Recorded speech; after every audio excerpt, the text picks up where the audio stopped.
Black, I want you to stand by as well. James Risch, the senator from Idaho, is joining us. He's a member of the Senate Foreign Relations and also the Intelligence Committee. Senator, what are you hearing? Because I know you've been briefed. There are certain things you can say, certain things you can't say, but give us a sense of what you're hearing right now. Well, I think the analysis that was just made, the fact that the pendulum is swinging back and forth. On the one side, you have the Russians and the Egyptians who do not want this to have been a bomb. The Russians, for obvious reasons, they're trying to keep their populace engaged with the idea that they should be in Syria. And the Egyptians, they have a tremendous financial interest in this. Sharm el-Sheikh, as you know, between Sharm el-Sheikh and the pyramids, they account for a tremendous amount of revenue for the Egyptian government. Sharm el-Sheikh is a place where there are a lot of Europeans that vacation. There's a lot of Russians that vacation. If you put all these facts together, the British were not unreasonable in what they said today. Because a statement like this, coming from the Prime Minister's office in London, David Cameron's office, saying the plane may well have been brought down by an explosive device. An explosive device is clearly a bomb. You don't issue a statement like that and then tell all British carriers don't fly in or out of Sharm el-Sheikh and that make sure the British citizens who may be stranded there right now are okay. Yeah. Well, Wolf, a couple of points on that. First of all, the British actually fly directly in and out of Sharm el-Sheikh, so they're a little farther ahead than we need to be in that respect.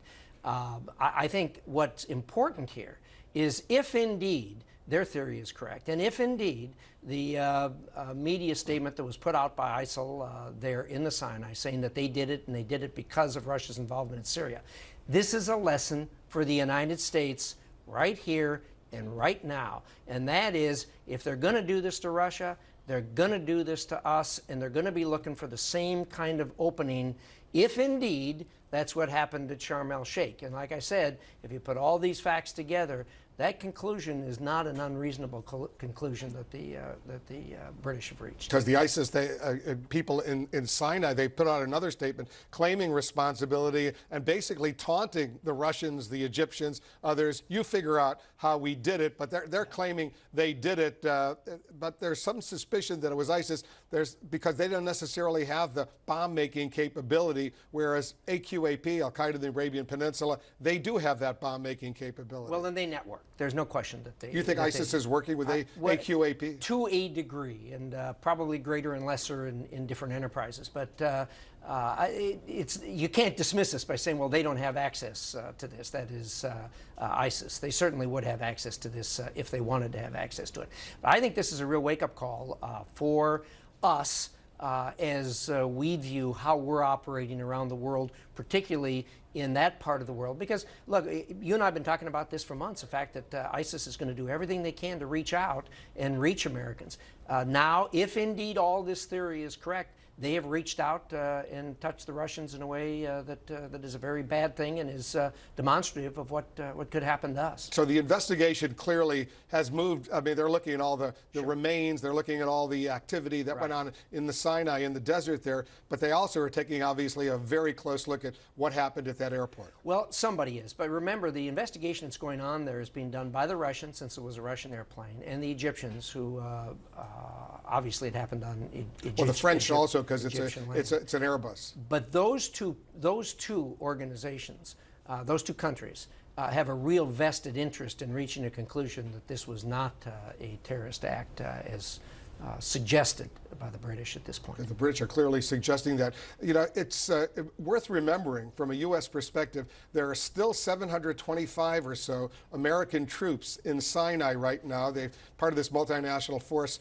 observer mission that's been there since 1979. 4 American troops were injured in an improvised explosive device in September. Are you comfortable having that many American troops right in the middle of Sinai? Well, if I am at this point, and I'll tell you why. I've been there. I've been to Raqqa, met with the MLF troops. They have done a fantastic job of keeping peace, if you would, on the Sinai Peninsula, in one of the most dangerous parts of the world, with Israel on one side and Egypt on the other. Israel and Egypt, of course, are both interested in seeing that things are quiet on the Sinai Peninsula. This thing is blown up now. I suspect that the American troops, all MLF troops, are going to be very, very cautious in what they do. There's a long distance between Raqqa in the north and Sharm el-Sheikh in the south, and as your people pointed out, they are two very different parts of the Sinai Peninsula. Nonetheless, because of the Bedouin activity there, because of the Palestinian activity there, those areas are very much connected, and if indeed this plays out, as has been suggested, I suspect you're going to find a very closely interwoven network there on the Sinai. But this is obviously a major development. The British government now formally, publicly saying this plane may well have been brought down by an explosive device. Everyone needs to sit up, take notice, and take that very, very seriously. All right, Senator, thanks very much for coming in. Thank you. Senator James Risch joining us. We're going to have much more on the breaking news ahead with the UK now saying more information points to a mid-air explosion in that Russian crash in Sinai. Our aviation and terror experts, they're standing by. We're going to talk about all the evidence that's just now coming in. Stay with us.